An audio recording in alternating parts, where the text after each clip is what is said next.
Muy bien, muy bien. Todos los estudios de anatomía han estado dando resultados. Ahora solo tengo que pasar a la ropa.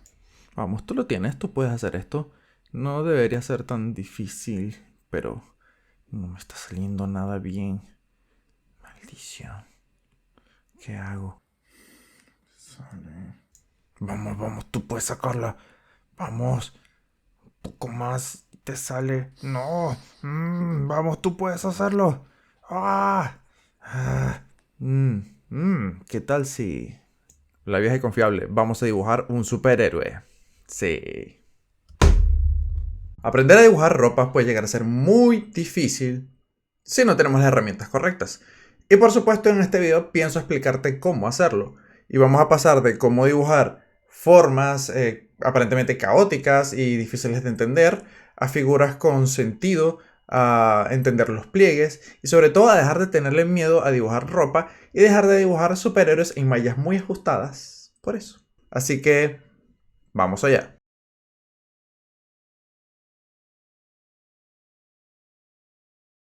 Este video es parte de un tutorial mucho más largo que tengo en mi canal de Gumroad, donde van a poder ver todos los detalles que tienen que ver telas, pliegues, materiales y mucha otra cantidad de cosas que no voy a cubrir en este video porque es muchísima información. Este tutorial es cerca de casi 3 horas de información. Si quieren saber más pueden visitar mi página de Gumroad, ahí podrán conseguir este curso al igual que muchos otros más que planeo subir, o también pueden buscarlo a través de mi Patreon, donde si quieren apoyar mucho más mi trabajo pueden hacerlo a través de ahí, además que van a conseguir toda otra clase de tutoriales y mucha más información que no suelo publicar por acá. Volvamos al video. Primero vamos a comenzar tratando de entender lo que son las telas como material.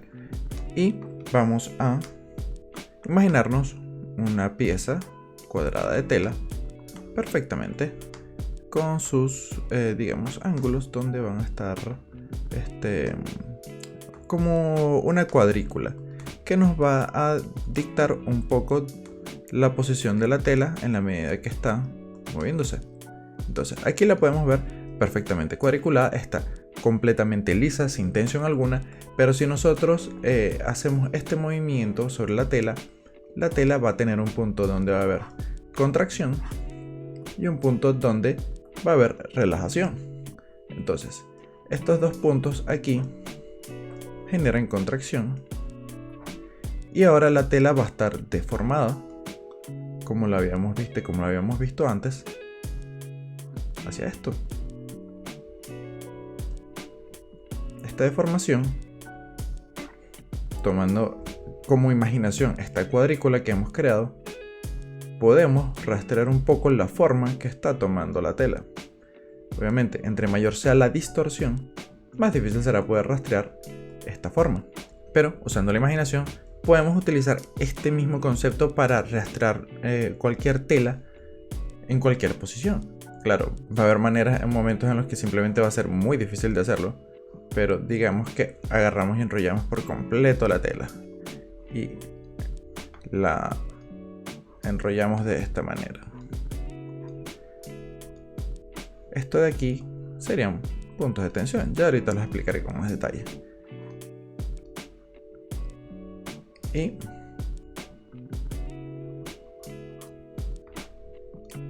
aquí todavía podemos imaginarnos un poco dónde podría estar los patrones de nuestra tela.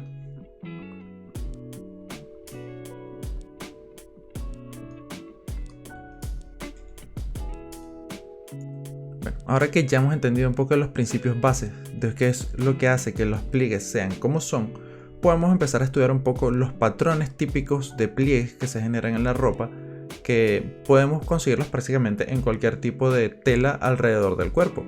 Entonces, comenzando por el clásico zigzag, suele generarse en base al peso de la gravedad y cuando no hay ningún mayor punto de tensión alrededor de esa pieza, entonces la tela busca como tratar de caer sobre su propio peso, pero no lo hace de forma organizada, lo que genera estos patrones de zigzag,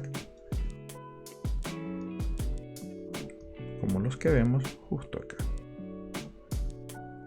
Si se dan cuenta, simplemente la tela trata de seguir una forma alrededor del cuerpo, pero no lo hace de forma organizada. y tampoco sigue un gran punto de tensión alrededor de él. Eso nos lleva, por supuesto, al otro tipo de pliegue común que ocurre cuando esto sucede, que son los triángulos. Usualmente los puntos de tensión van a generar cierto efecto triangular alrededor de las telas.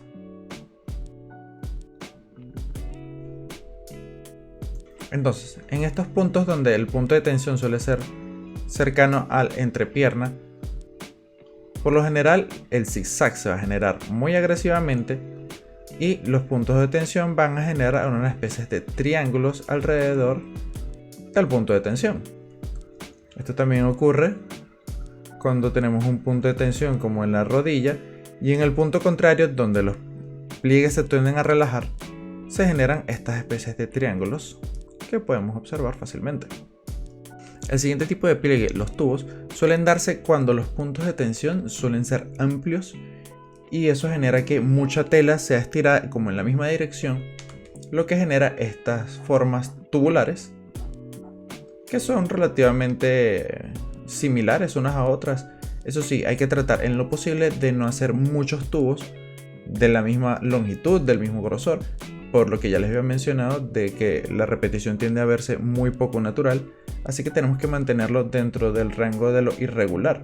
El otro tipo de pliegue que suele ser muy común de conseguir es el tipo de compresión, y básicamente ocurre cuando dos puntos de la tela son apretados entre sí. Digamos, el punto de tensión suele ser el lado contrario, y en el lado donde se relaja, pues la tela queda comprimida, y se suele parecer, las formas que suelen darse suelen ser muy similares al zigzag, suelen ser muy similares a los triángulos, pero eso no necesariamente puede ser el caso. A veces van a generar formas de tubos, y simplemente es estar atento en cómo se está generando la tensión de la tela. No va a ser un tipo especialmente visualmente muy diferente, pero sí en la forma en la que se comporta la tela. Digamos, en este caso la tela está siendo comprimida, y lo que genera aquí ciertos puntos de tensión, cierta compresión de la tela. El siguiente tipo de pliegue, el pliegue de espiral, suele darse cuando el punto de tensión interno se consigue con un punto de tensión externo muy abierto, como suele ser en las axilas, donde podemos ver cómo una espiral se forma justo en la parte interna de la axila y se va extendiendo a lo largo del brazo, o muchas veces también ocurre en la entrepierna, donde también podemos observar cómo los pliegues se generan en forma de espiral alrededor de la pierna, ya que el punto de tensión es amplio alrededor de la pierna. Lo mismo ocurre en el hombro. El último tipo de pliegue que solemos conseguirnos es el de caída, y suele ocurrir cuando la tela tiene un punto de tensión pero no tiene dos, como suele ser los otros tipos de pliegues. Dígase, o sea, simplemente cae por el peso de la gravedad una vez cuando ya la tensión se disipa, como es el caso de los pantalones después de la rodilla, donde hay un punto de tensión en la rodilla y luego de ahí simplemente cae hacia la nada, ya que no hay otro punto de tensión que genere más pliegues. O como suele ocurrir con las chaquetas largas, donde el punto de tensión serían los hombros, y de ahí cae directamente hacia abajo y no hay nada más que fuerza, tensión hacia la otra punta de la chaqueta. Y ahora, ¿qué hacemos con toda esta información? Pues aplicarla. En este momento me están viendo cómo estoy dibujando una figura desde la imaginación. Obviamente primero estoy haciendo todo el trabajo anatómico base para poder tener una buena plataforma desde la cual trabajar. Quiero hacer una posición dinámica donde se pueden conseguir todos los tipos distintos de pliegues para poder explicar con facilidad todos estos conceptos. Claro, pienso dibujar una chica colegiala japonesa, pero a mi estilo. Va a ser una chica un tanto musculosa. Ustedes saben que me gustan las chicas musculosas. Y si son observadores, pues ya pueden darse cuenta que ya estoy trabajando una buena cantidad de pliegues en la ropa de una manera interesante. Es importante dejar suficiente espacio para que, si la ropa es holgada, tenga separación entre su anatomía, entre su dibujo anatómico y lo que dibujan de la ropa, para que no se vea demasiado comprimida sobre el sujeto. Muy bien, ya aquí con el diseño completado podemos ver algunos de los tipos de pliegues que he utilizado en todo este dibujo y que básicamente están todos los tipos de pliegues y cómo se mueven alrededor del cuerpo. Por ejemplo, aquí podemos ver fácilmente el zigzag, que por lo general su alrededor también tiene triángulos, pero nos enfocamos en este pedazo solo en observación del zigzag. Aquí podemos ver que hay algo de espiral, ya que todas van y convergen desde un mismo punto. Podemos ver aquí las formas de tubo, ya que vienen directamente, ambas están arropadas con una agrupación similar. Se puede decir que también las de la falda también pueden ser tubos. Vemos también algunos de los triángulos. Vemos la caída al ver que hay un punto de compresión arriba, un punto de tensión, pero no hay un otro punto de tensión abajo, así que simplemente sigue la caída de la gravedad. Podemos ver aquí un poco de compresión en la parte interna del codo, al igual que también la perspectiva, la forma en la que el brazo se está doblando hacia atrás. Aquí ya me ven que estoy aplicando los colores de base para poder empezar a aplicar el renderizado, y simplemente son los flat colors, simplemente es selección de colores. Y por supuesto esta selección de colores no es de casualidad, son los colores de un punto intermedio entre las luces y las sombras, lo que me va a facilitar mucho saltar en cualquiera de las dos direcciones a la hora para renderizar luces, sombras y semitonos. Para hacer un buen proceso de renderizado, por lo menos a la hora de trabajar en estilos semi-realistas y realistas, es muy importante el entendimiento de los materiales y cómo las luces y las sombras reaccionan a este tipo de materiales, cómo los bordes trabajan de maneras diferentes dependiendo si son materiales duros, si son materiales suaves, si son materiales rígidos, si son materiales blandos. Todos esos pequeños detalles hacen que el renderizado sea diferente de visualizar. Por supuesto, yo aquí también me la pongo un poco difícil al haber elegido una camiseta blanca, porque es un material, el color hace que sea difícil el sombreado, porque las mismas líneas con las que estoy trabajando hacen que fácilmente sea muy sucio. Entonces tengo que pasar por el proceso de pulir el liner, a elegir colores diferentes para que se vea un poco más limpio, porque basta con que las sombras sean un poquito muy oscuras para que inmediatamente la camisa se vea sucia en vez de simplemente oscura. Ya aquí poco a poco estoy llegando al proceso final.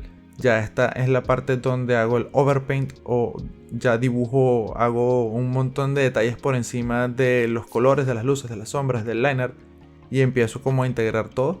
Este es mi proceso final, que es en donde arreglo detallitos, donde pulo bordes y sobre todo pulo cómo el liner interactúa con el color. Espero que este video les haya sido súper informativo, y si quieren saber más pueden ir a mi página de Gumroad o pueden ir a mi Patreon, donde conseguirán mucha más información. Sigan dibujando.